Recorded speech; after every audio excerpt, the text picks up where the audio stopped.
Okay, good afternoon, Mr. Bayo Adedeji. Good afternoon. Since you came aboard, there has been a lot of progress in terms of how Wakanow has progressed. Can you give us some insights into the situation of things and what you meant on the ground and all whatnot? So thank you for, of course, for the opportunity to speak to you and to have a chance to have this chat. So Wakanow has been a formidable brand and formidable business even before my emergence as CEO or even joining the company. The brand itself has been something that was built out of the innovative mindset of their founders. The founders have been able to innovate and think about how they want to do business and how they want to revolutionize the travel industry, and they've done that. As the case of any single business, there's always a transitional time where you go from a founder-led business to a professional-led business, because if anybody going to read this piece that I've started the business knows that there's a business life cycle, right? There's a time where you're growing, there's a time where you're now trying to manage cash flow, there's a time you're now trying to lead towards profitability. I came at the time where we're now trying to turn it around now to make it a formidable, profitable engine. I came back working for Amazon after working for Amazon to come and take over the business. And we started the transformative effort in the beginning of 2019. I started to transition it. There was a $40 million investment into the business, and we started to transition the business into a profitable entity. We hit our first month of profitability. I remember vividly in February 2020. How come that was quite a short period? Yes. Basically, that's the experience I have. I am both a professional in finance after many years of doing finance for the Fortune 100 companies in the world, actually Fortune 50 companies in the world. Having been an entrepreneur that has run multiple other businesses, I understand the mindset of being an entrepreneur. I understand the mindset of running finance and running it well. I understand the mindset of doing both finance and being an entrepreneur. And I think that blend allowed me to do the right things for the business, focusing on the customer and driving the business. Now, that being said, it wasn't a short time because it was not a new business, right? Okay. It has existed for 12 years before me, and I just had to take the machine and then go to where it needs oil, pour oil. What needs to be removed, remove it. What needs to be added, add it. I would say my job was the easy part, right? The difficult part was conceiving the idea, and that's why I always tell folks that the founders of this business were at the pioneers of the idea, and they are the trailblazers in this story. Interesting. So from when you took over till now, COVID happened 2020. How have you been able to navigate the negative effect of COVID with the travel business, tourism business? How have you been able to navigate Wakanow during the 2-year downturn, global downturn? So, and thank you for that question. So, as we hit profitability in February 2020, COVID happened March. So, our celebration was very short-lived. We went through COVID situation, and COVID was a time of reflection and a time of rethinking for most people in the world. For us, it was a needed break. Now, what do I mean by needed break?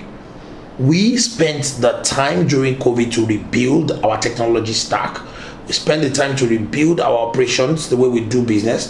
We spent the time to retrain and recalibrate our entire business. While everybody was at home lockdown, we were on Zoom calls. Our tech team was writing codes. We're rebuilding our entire business from ground up. Oftentimes in retail, you never get a break. You never get a stop in retail. We got a hard stop and we used it. We leveraged our hard stop.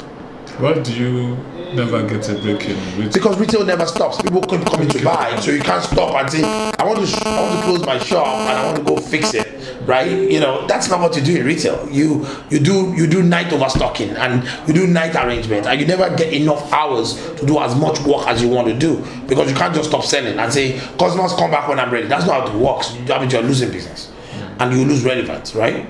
Well, that happened. The COVID pandemic helped us to rebuild our business, and that's what we did.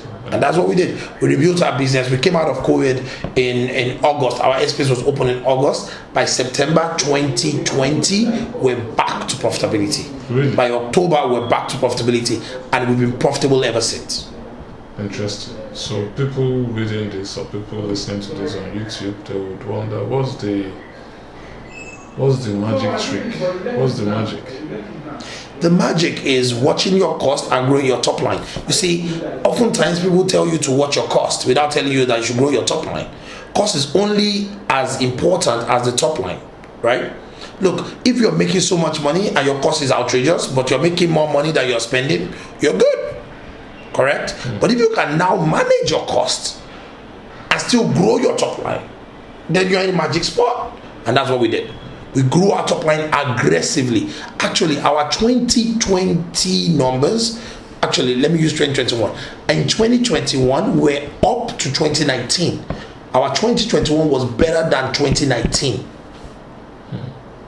Interesting. By 38%. 38%. We're better than 2019 by 38%. We did 38% more business than we did in 2019. With a lower cost base.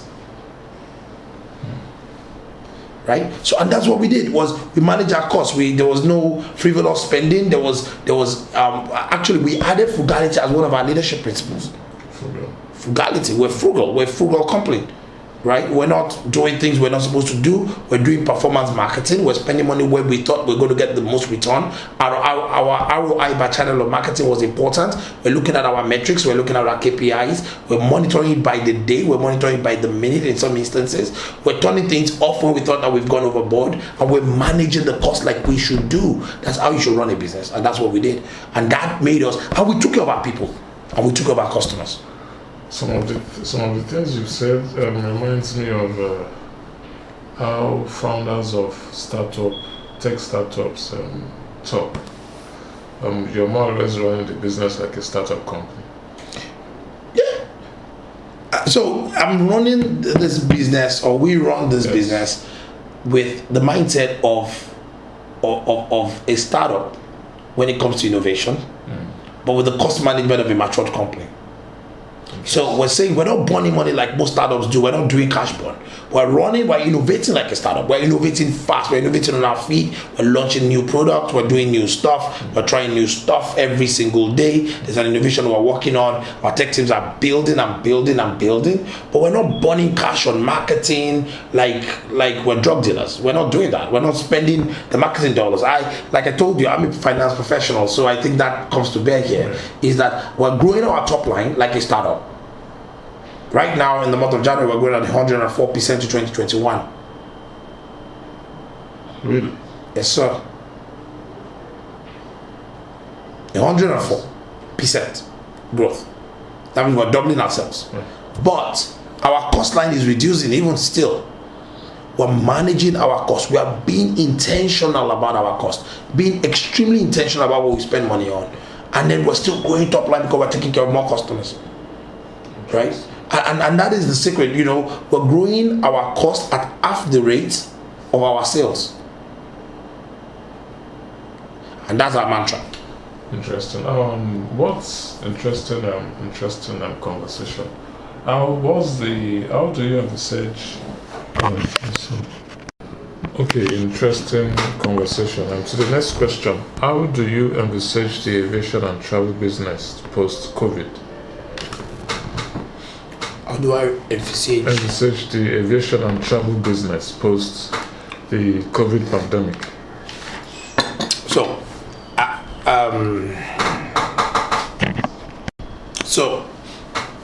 I think that there's been a lot of speculations around how the travel industry is going to pan out. Okay. without people actually taking the step back to understand why do people travel. Number one, we must all agree that corporate travel is going to be on the downward trend, right? For people that travel for meetings, not the entire travel company, not the entire corporate travel. The entire corporate travel cannot go away because people travel for multiple reasons. An engineer that needs to come and fix a plane in Nigeria will still have to fly to Nigeria. An engineer that needs to go work on an oil rig cannot do it through Zoom. A reservoir engineer that needs to go to Extravos will still have to go to Extravos. When you need the technician to come and fix something somewhere that needs to fly there, would still have to go there, because travel is a necessary product. It's not something that just happens because I feel like. It's not something that happens because I want to. It's something that happens because that is the business. I have to physically be there to fix it. Now, would there be a reduction in travel? Yes, absolutely. But I think that COVID has also opened people's eyes to the fact that they've not seen the world. People's life has flashed over them, and that they are thinking now that I think I need to travel in the case I die, right? That I think that overall there's going to be a mishmash of reactions from the market that we don't know, and I don't think anybody can accurately predict where the market is going to land. What I do know is that travel is not going away. People are still going to have to jump on planes to go see their family. People are still going to jump on planes to go study. People are going to jump on planes to go explore and see the world for adventure. People are still going to have to travel.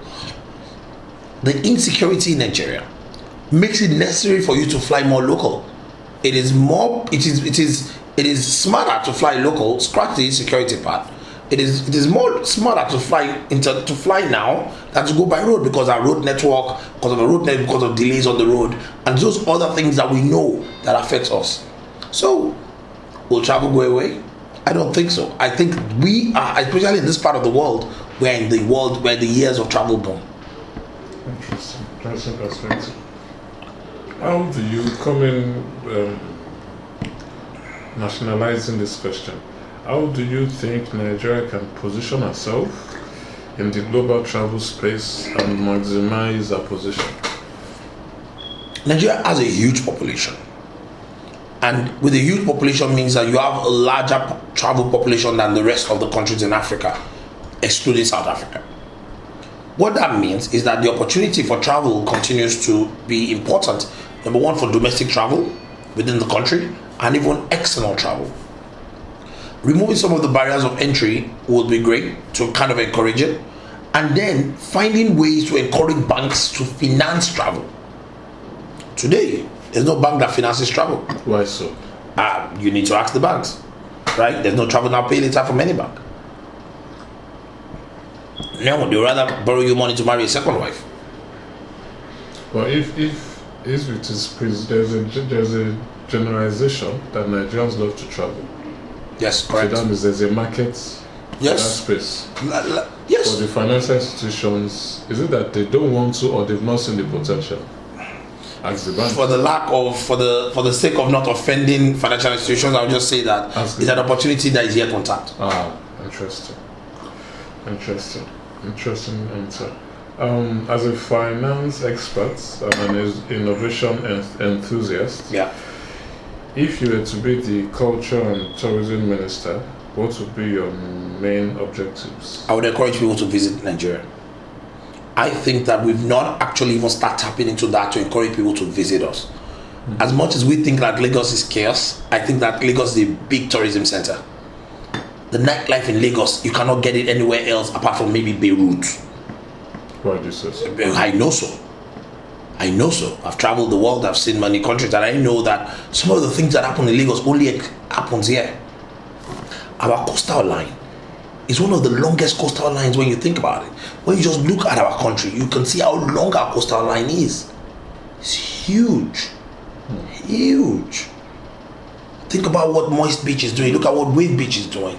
Look at what the tourism that you can bring to the waterfront. Look at what Landmark is doing with Landmark Towers, Landmark Hotels. Look at what, those are the opportunities that exist for us in this market that we've not even tapped into, bringing people in to visit and start making tourism money. I know for a fact that there are countries around the world that a majority part of their revenue is driven from tourism. Kenya, Rwanda, Tanzania, Seychelles, right? And this Even Namibia. And these are just African countries. These are just African countries. We're not even talking of the European countries. So because these guys bring dollars to your shores to spend, right? People now during December want to go visit Ghana, right? But when you think about the number of people that come home to visit Nigeria in December, you know that we have opportunity here. What do they come to do? They come to party. There's opportunity here. Not just outbound, but even inbound. Interesting. And I've not even talked about our historic sites. We've not talked about the Olumo rocks. We've not talked about the things in the north. We've not talked about the plateaus in Jos. We've not talked about the Yankari Game Reserve. We've not talked about the one in Calabar. We've not talked about all the things that exist around the country, that tourism side, the Kogosi, the woman hot spring. We've not talked about all the all the beauties around Africa. Basically, in Nigeria, it's still an untapped space. Yes, it is largely untapped, and yes, the government has to work on accessibility, being able to access it. Think about if you want to go to Obudu Ranch now. There's no airport in Obudu, so guess what? You got to go by road for 4 hours. That's probably not very attractive, but how do you make it easy for people to go there? How do you create accessibility? But those are investments that can happen if Nigeria actually focuses on bringing inbound traffic into Nigeria. But it's possible, and they can leverage private sectors like ours to do it, because we are willing and ready to do it and work with the government to do such things. Interesting. What if it depends, probably this is still hush-hush, what are some of the plans of Wakanow in the pipeline? For the sake of giving away our strategy, I can tell you right now, our big plan is to expand vertically and horizontally at the very same time. Meaning that we're going to grow vertically, we're going to grow the things that we own today, we're going to expand them, okay, right? And then we're going to go vertically, expanding our services, right? And then we're going to go horizontally to go deeper, even into the things that we own.